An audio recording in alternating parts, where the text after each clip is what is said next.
Tani do përgatisim një lloj paste, do përgatisim një farfala që mund ta përgatisim qoftë në furrë ose do ta përgatisim në tigan. Për këtë na duhet për një racion duhen rreth 120 gram farfala, të cilat paraprakisht duhen zier. Farfala është një makaron që ndryshe quhet flutur ose papillon që quhen francezët. Hedhim ujin për të zier, duke i shtuar pak krip.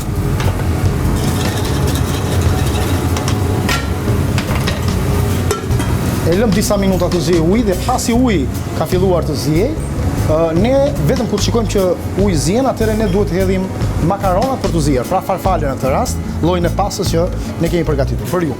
Pasi uji ka filluar të zihej, ne hedhim 120 gram e farfalas në një ujë të bollshëm dhe i lëm të zihen për rreth 10-12 minuta. Ajo është në varësi pasaj dikush e do al dente, pra më pak të zier ose e do të zier shumë. Ne do t'i lëm në një temperaturë, ne do i lëm disa 10-12 minuta, pra në një temperaturë me zjarr të lartë. Pasi shikojmë që makaronat janë zier, i vëmë një kullesër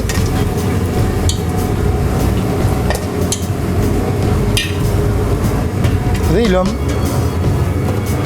për pak derisi të përgatisim salcën për këtë lloj paste.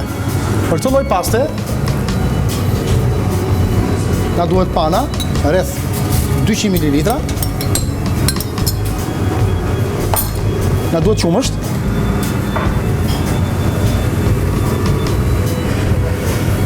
Rreth 150 ml. Gjithashtu na duhet edhe 20 gram gjallë dhe pak krip.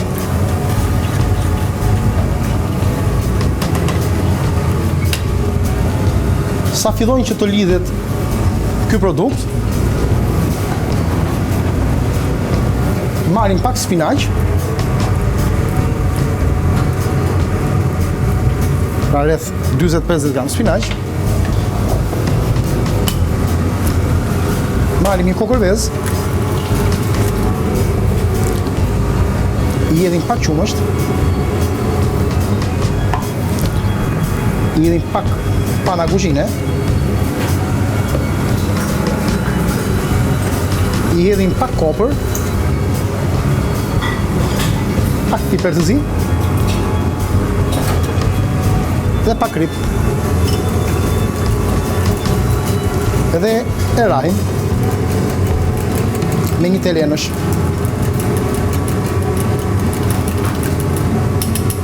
Pastaj marrim pak miell, që e kemi rrahur pak me vaj, dhe hedhim te ky tas.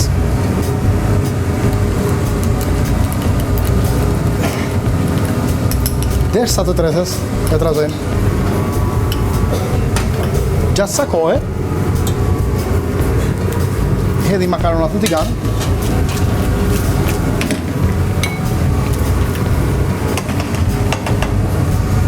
Shtojmë dhe pak krip. Shtojmë pak mandanoz.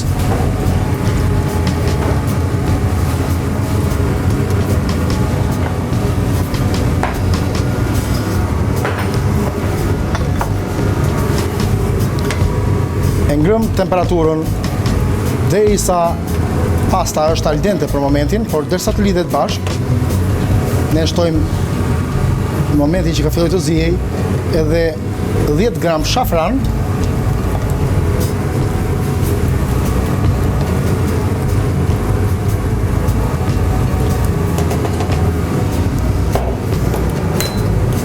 dhe pastaj pak salcë borziloku, pra pak borzilok të rrahur gjethet freskët me hudhër dhe vaj ulliri.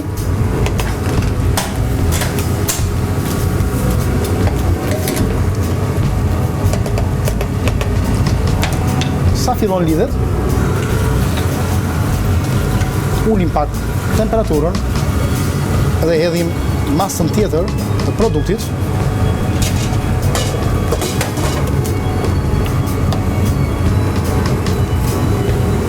Dhe produkti është gati. Mund ta vëmë në furrë për pak dhe po e vëmë në furrë do të shtrojmë një shtresë me feta djath Gouda ose djath pica çfarë kemi në shtëpi, ose mundet që të serviret direkt në pjatë. Dhe kjo përdoret si pjatë e parë, por ndoshta edhe si pjatë kryesore.